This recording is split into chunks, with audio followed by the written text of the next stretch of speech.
దేవుని మహాకృప మీకు తోడైండునుగాక. ఆమెన్. దేవుడు ఏర్పరచుకున్న ప్రియ జనాంగమా, ఈ మాటలు మనసుతో కాక ఆత్మతో వివేచించి పరిశీలించండి. దేవుని మాటలు కఠినమైనవి, బాధాకరమైన నిజాలు. ప్రసంగి 1:2 వ్యర్థము వ్యర్థమని ప్రసంగి చెప్పుచున్నాడు. వ్యర్థము వ్యర్థము సమస్తము వ్యర్థమే.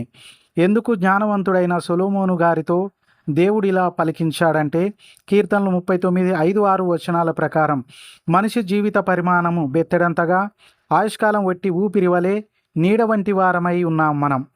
మనిషి దేవునికి వ్యతిరేకమైన భయంకరమైన పాపము చేసి ఉన్నాడు. అందువలన దేవుడు భూమిని శపించాడు, వ్యర్థపరిచాడు. అందుకే సృష్టి దేవుని పిల్లల ప్రత్యక్షత కొరకు ప్రసవ వేదన పడుచున్నది. కాబట్టి ఈ భూమి మీద మనము ఏది చేసినా వ్యర్థమే. మనము చూడవలసిందల్లా నిత్య జీవాన్నిచ్చే దేవుని వైపే, పరలోక రాజ్యం కొరకే.